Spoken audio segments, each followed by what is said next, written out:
थैला निकल पड़े और खरीद क्या रहे हैं? 2.5 किलो काजू, 2 किलो बादाम, 3 किलो किशमिश, 5 किलो सिंघाड़ा का आटा, 2 किलो देसी घी, 10 किलो सेब, इकट्ठे लो महंगा हो जाए, 25 किलो पपीता, मौसमी जूस बनाने के लिए न जाने कितने उदर भरई सोई धर्म, ये पेटे का भरे के बड़े। इस पेट को भरने के लिए ना जाने कितने बड़े बड़े थैले पैक हो जाते हैं, क्योंकि हमको 9 दिन नवरात्रि का व्रत रहना है। और जब भगवान के सामान को लेने गए, पूजन की सामग्री, तो कहते हैं 10 रुपए वाली अगरबत्ती दो, जो एक 10 रुपए में इतनी मिल जाए, पूरा 1 महीना के लिए हो जाए, ना महके ना गंधाए। सुपारी, सुपारी बोलेंगे पूजा वाली सुपारी, जो अंदर सड़ी हो, ऊपर देखने में अच्छी हो। सबसे घटिया किस्म की धूप बत्ती। खाने वाला नंबर 1 का घी चाहिए। अब कहिए पूजा वाला घी जो सस्ता, सबसे सस्ता 30 रुपए के 5 किलो मिल जाए। पूजा वाला घी, खाने वाला, देखिए मैंने हजारों घर को देखा है, खाने वाला घी अलग लेंगे, पूजा वाला घी अलग लेंगे, क्योंकि हम खाने वाले हैं, ये तो पूजा वाले। अपने पहनने के लिए साड़ी मिनिमम बहुत कम दाम की लेंगी, बहुत घटिया दाम की तो 500 की। और भगवान को बिछाने के लिए आसन 10 रुपए मीटर का तूल।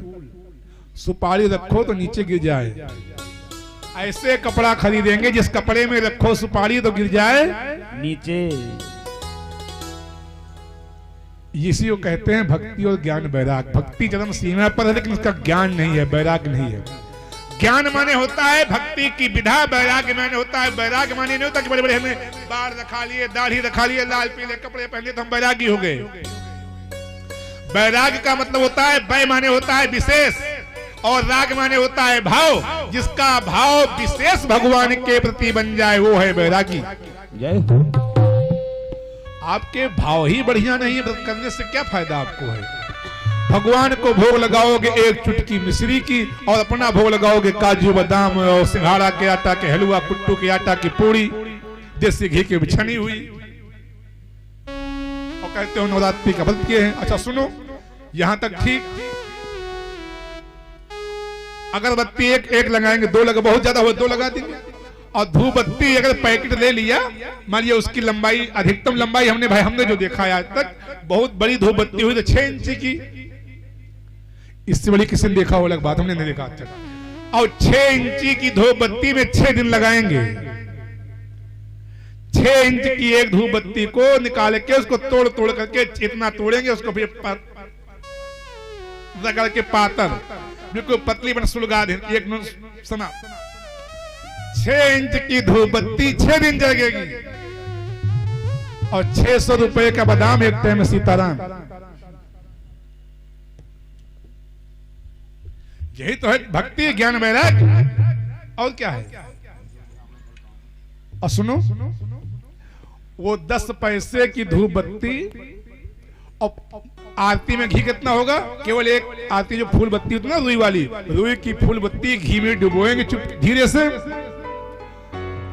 माचिस। और उस आरती की जो होती है ना आरती दीपदानी, उसमें 1 चम्मच घी नहीं डालेंगे, केवल बत्ती को घी में डुबोएंगे और रख लेंगे। 9% सुख संपत्ति घर आवे, कष्ट मिटे तन का, ओम जय जगदीश हरे। हैं इतनी स्पीड में करी है कि यही 1 बत्ती पूरी आरती पार। और सुनो, और चाही का वह 1 रुपए के घी, 10 पैसा की अगरबत्ती, और 2 मिनट के आरती करे में का चाहिए? सुख संपत्ति घर आवे, कष्ट मिटे तन का, ओम जय जगदीश हरि। अरे बेवकूफों बनावे के हद हुआ थे। भगवानों का बेवकूफ बना रहे हो ऐसे तरीका से कि भगवान यही अगरबत्ती सूंघ लियो और खाली फूलबत्ती के लो देख लियो, और मिश्री के मिश्री में रखी है दूधाना, दांते से फूटे तो खा लियो, नहीं एक सरकार जो उनका बांट देवे, और यही के बदले में हमका पूरा सारा दुनिया के सारा सुख हमको चाहिए, दुनिया की सारी संपत्ति हमको चाहिए, और शरीर में कोई रोग न हो, क्योंकि जहका पाई वही सताई। तो क्यों भाई भगवान इतने बेवकूफ हैं जितने हम लोग सोचते हैं? बोलो बोलो। हमें तो लगता है कि हमारे भगवान इतने बेवकूफ तो नहीं है, लेकिन फिर भी हमारे भगवान कहते हैं कि जाओ तुम्हारी मनोकामना पूर्ण हो। तो नारद जी ने कहा कि महाराज हमने पूरी पृथ्वी को छान मारा, भक्ति माता रोती मिली। कहा महाराज भक्ति चरम सीमा पर मैं जवान हूं और मेरे पुत्रों की ये हाल है। नारद जी कोई उपाय करो, आप महात्मा हो, आप संसार के ज्ञाता हो। संत महात्माओं का काम है कि समाज में सुधार लाएं, समाज को बताएं, समाज को नई दिशा दें, उनको बताएं कि समाज में ज्ञान और वैराग्य की उत्पत्ति हो।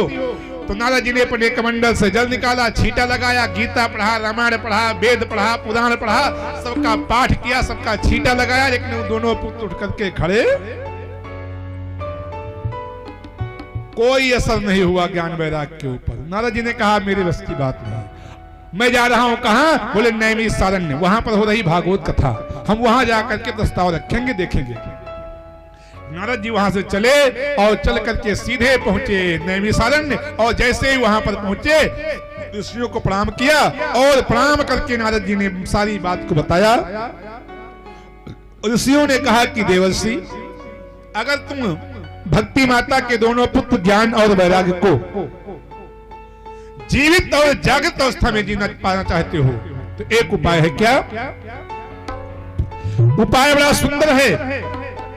वृथा खेद्य से बाले अहो चिंता तुरम कथम, श्री कृष्ण चरणाम भोजम अस्मरम दुख गमिष्यतम। दुर्लभयो कथा लोके श्रीमद्भागवतोद्भवः, कोटि जन्म समुत्थेन पुण्यो तु लभ्यते। अगर श्रीमद् भागवत महापुराण की कथा का पाठ, अगर श्रीमद् भागवत महापुराण की कथा इनको सुनाई जाए तो अवश्य में ये दोनों ज्ञान और वैराग्य जीवित और जागृत हो सकते हैं। लेकिन ये भागवत सबको मिल जाए? कानने कोटि जन्म समुत्थेने पुण्येव तो लभ्यते। जिसके करोड़, एक करोड़, कोटि माने प्रकार होता है, कोटि माने करोड़ भी होता है, यानी नाना प्रकार के या करोड़ों जन्म, सीधा सीधा यहां लिखा गया है अर्थ कि करोड़ों जन्म के पुण्य उदय होते हैं, उसको भागवत की कथा सुनने को मिलती है।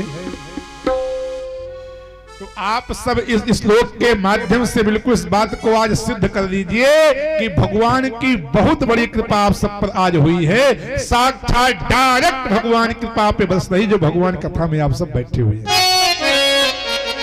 कोटि जन्म समुत्थेने पुण्यो तो लभ्यते। नारद जी ने कहा महाराज कथा होनी चाहिए। कथा कौन सुनाएगा? कहा इन ज्ञान और वैराग्य को कथा सुनाना है अगर तो तुम जाओ सनत कुमार जी के पास।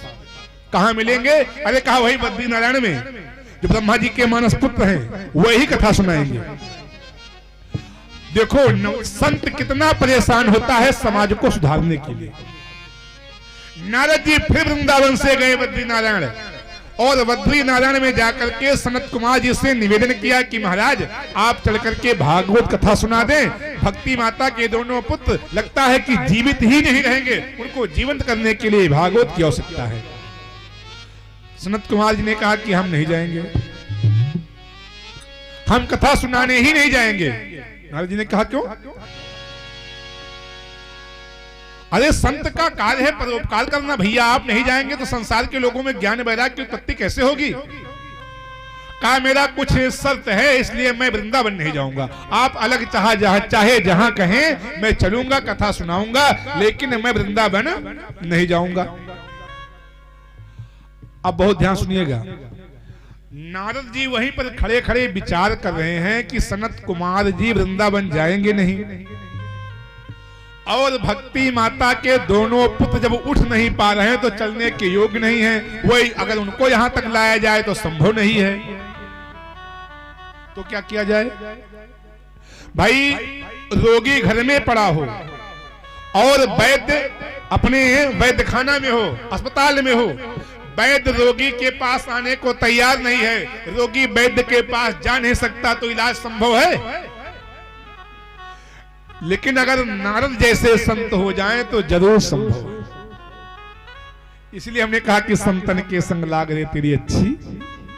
नारद जी ने कहा कि अवश्य में हो, आप वृंदावन नहीं जाएंगे, ये बात ठीक है, वो यहां तक नहीं आ सकते हैं, यही बात ठीक है, लेकिन अगर हम दोनों के बीच की कोई व्यवस्था कर ले तो सनत कुमार जी ने कहा अगर कोई व्यवस्था कर लोगे तो हम कथा कह देंगे। तो नारद जी फिर बद्री नारायण से वृंदावन की दूरी नापे, यहां से वहां तक कितने किलोमीटर है, वृंदावन से बद्री नारायण की फिर दूरी नापे, और दूरी नाप करके दोनों का मध्य निकाला बीच, तो दोनों का मध्य निकला हरिद्वार। क्या निकला? आज भी अगर आप चाहें तो इंची टेप लेकर के नाप लीजिए, हरिद्वार से जितना पीछे वृंदावन है उतने आगे बद्री नारायण है। बद्री नारायण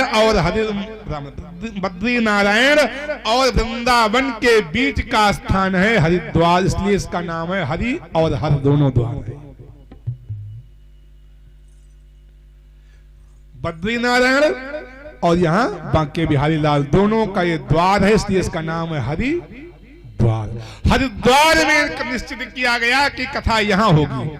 सनत कुमार जी बद्री नारायण से चल करके हरिद्वार आए और नारद जी ने भक्ति माता को लेकर के प्रस्थान किया हरिद्वार के लिए। सुंदर मां भगवती गंगा के तट पर बट वृक्ष के नीचे सुंदर से चबूतरे को बनाया गया, सुसज्जित किया गया, आसन लगाया गया और उस पर श्री सनत कुमार जी महाराज को व्यासपीठ पर बिठाया गया, और फिर बड़े बड़े पत्तों के 3 आसन बिछाए गए भक्ति माता के लिए, ज्ञान और वैराग को आवाहन करने के लिए। ज्ञान और वैराग को आवाहन करके स्थान दिया गया, भक्ति माता विराजमान हुई, देवर्षि नारद मुख्य श्रोता के रूप में विराजमान हुए। जैसे आज आपकी इस कथा के आप सबके द्वारा जो रचाई गई कथा है, इस कथा के हमारे मुख्य श्रोता गुड्डू भैया हमारे हैं सपत्नी, वैसे वहां पर श्री नारद जी मुख्य श्रोता के रूप में विराजमान हुए, और श्री सनत कुमार जी महाराज ने व्यासपीठ से भागवत की मंगलमयी कथा को सुनाना आरंभ किया।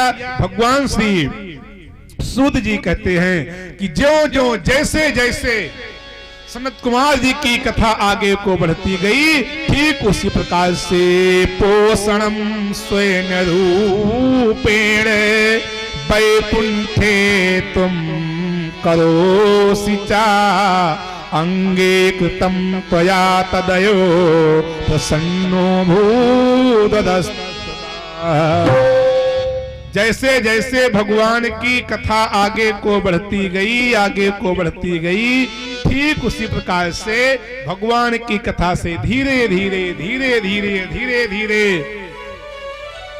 7 दिन में भक्ति माता के दोनों पुत्र ज्ञान और वैराग्य सुंदर चैतन्य अवस्था में आकर के विराजमान हुए। और जिस दिन कथा का विश्राम दिवस था, भक्त श्री सनत कुमार जी महाराज जैसे ही कथा को विश्राम करके भगवान का कीर्तन कराना आरंभ किया, ज्ञान और वैराग्य भक्ति माता देवर्षि नारद प्रहलाद इत्यादि जितने भी महात्मा थे, देवता थे, सारे लोगों ने अपने अपने वाद यंत्र को बजा करके नाचना आरंभ कर दिया। देवर्षि नारद ने ज्ञान और वैराग्य के हाथों को पकड़ करके स्वयं नृत्य करना आरंभ किया और संसार के लोगों को दिखाया कि ये है भगवान के मंगलमय कथा का प्रभाव, जिस कथा को पाकर के मुक्ति दासी ददौ तुभ्यं ज्ञान वैराग्य विभौ। अरे जिसकी मुक्ति दासी है वो कथा ज्ञान और वैराग्य को पोषण क्यों नहीं दे सकती, कुपोषित को पोषित क्यों नहीं कर सकती। अचेत को चैतन्य क्यों नहीं कर सकती, अर्थात निर्जीव को सजीव क्यों नहीं कर सकती। ऐसी है भागवत की मंगलमयी कथा, ऐसी है भागवत की मंगलमयी कथा। इस कथा को बार बार प्रणाम करते हुए श्री सूत जी कहते हैं कि मैं इस कथा को बारंबार प्रणाम करते हुए इस कथा के जो कथाकार भगवान श्री सूत जी हैं, श्री सुखदेव जी को बारंबार प्रणाम करते हैं कि हरि की कथा सुनाने वाले, भक्ति भाव जगाने वाले, तुमको लाखों प्रणाम, तुमको लाखों प्रणाम, तुमको लाखों प्रणाम, तुमको लाखों प्रणाम। हरि की कथा सुनाने वाले, भक्ति भाव जगाने वाले, तुमको लाखों प्रणाम, तुमको लाखों प्रणाम। तुमको कथा सुनाने वाले, भक्ति भाव जगाने वाले, हरि की कथा सुनाने वाले, भक्ति भाव जगाने वाले, तुमको लाखों प्रणाम, तुमको लाखों प्रणाम, तुमको लाखों प्रणाम, तुमको लाखों प्रणाम। जय हो।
कर विष का प्याला, जा रहे थे यम के लाला।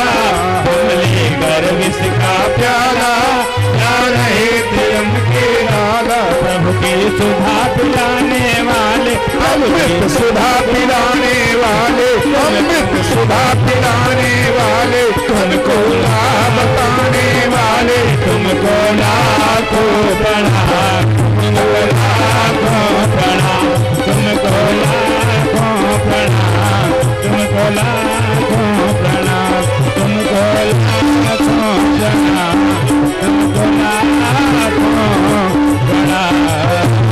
बोलिए श्री सुखदेव जी महाराज की, बोलिए वेद व्यास भगवान की, श्रीमद् भागवत महापुराण की जय हो। जय जय श्री राधे।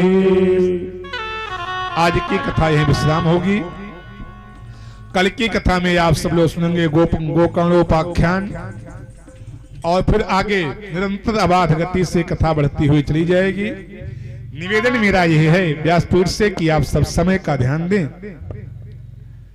कथा का जो समय निश्चित किया गया है ठीक दिन में 3 बजे से 7 बजे तक, प्रयास आप सब करें कि अपने दैनिक कार्य को 3 बजे तक सुनिश्चित कर लें। ना सही 2:45 तो 3 बजे तक जरूर सब लोग आ जाएं, ताकि समय से शुभारंभ हो सके और समय से विश्राम हो सके और फिर आपका जो दैनिक कार्य है वो भी सही समय से संचालित हो सके। प्रातःकाल यज्ञ नारायण भगवान की स्थापना गिरिराज गोवर्धन और सभी देवताओं का आवाहन एक मंडप में किया गया है। यज्ञ मंडप में यज्ञ भगवान के साथ साथ जो देवताओं का आवाहन सबका पूजन होता है प्रतिदिन प्रातःकाल। जिन भाई बहनों को पूजन में सम्मिलित होना है, इच्छा है, व्यवस्था है उनके पास और समय है, तो सपत्नी पूजा में यजमान बन सकते हैं, सम्मिलित हो सकते हैं। और नहीं समय है तो कम से कम यज्ञशाला की परिक्रमा तो जरूर आप लोग करिए। बहुत बड़ी यज्ञशाला नहीं बनवाई गई इसलिए कि आप सब लोग चलने में बहुत दिक्कत होती है। थोड़े नमाज समझिए सयाने, आप सब लोग सयाने हैं, इसलिए थोड़े में ही आप लोग परिक्रमा करके अपने जीवन को कृतार्थ करें। गिरिराज गोवर्धन भगवान की स्थापना इसीलिए यहाँ की गई है कि हो सकता है हम लोग गिरिराज गोवर्धन भगवान वृंदावन मथुरा ना जा सकें, तो यही मान करके कम से कम प्रतिदिन 108 परिक्रमा कर लें। हो सकता है वहां का फल यहाँ मिलकर के जीवन धन्य हो जाए। आप सब यज्ञ भगवान को परिक्रमा प्रतिदिन करें।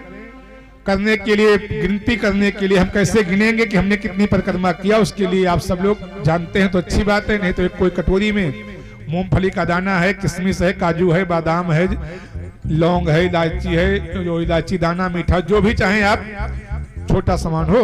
अगर ज्यादा भगवान दें तो कभी गोला लेके आओ, कोई रोक थोड़ो यहाँ है, कोई रोक नहीं है। लेकिन अगर आप गिनने के लिए हमने बता दिया छोटे से बड़े तक एक कटोरी में छोटा सा आ जाए, 108 दाना अपने घर से गिन करके रख लीजिए। शुरू करिए सामने से, एक चक्कर पूरा हो जाए, एक दाना वहीं पात्र में डाल दीजिए, एक बर्तन रखा रहेगा वहीं डाल दीजिए, एक परिक्रमा आपकी हो गई। आप अगर गिनने के चक्कर में पड़ जाओगे तो भगवान को भूल जाओगे, और अगर भगवान के चक्कर में पड़ जाओगे तो गिनती भूल जाओगे। तो दुविधा में दोनों गई, माला मिली न राम। तो इसलिए उस कटोरी को रखो हाथ में और प्रेम से भगवान का श्री कृष्ण गोविंद हरे मुरारे, हे नाथ नारायण, हे वासुदेव मस्ती भजन करते हुए परिक्रमा करो। जैसे पहुंचो एक दाना उठा के, जरूर उत्तर नहीं गिने के, पहले से गिन लो, घर से गिन करके लाओ। जिसको जितना करना हो, 108, 11, 51, जैसी सामर्थ्य आपकी है, 11 परिक्रमा, 108 परिक्रमा, 51 परिक्रमा, 1008, जो आपका सामर्थ्य हो। नहीं हम कहे बाबा जी बता दिए 108 करना है, आप चल पाते हैं आप 11 ही करिए, आप 5 करिए। लेकिन यज्ञ भगवान की परिक्रमा प्रतिदिन प्रातः काल, दिन में जब मौका मिले आपको तब आकर कर सकते हो। अभी कथा विश्राम होगी, आरती होगी, प्रसाद लेकर के ना कुछ कर पाओ तो अभी एक परिक्रमा कर लीजिएगा। तो आइए सब लोग बड़े भाव के साथ जहां हैं वहीं पर खड़े हो जाएं और भगवान की मंगलमय आरती, आरती का प्रसाद, प्रसाद की बात परिक्रमा।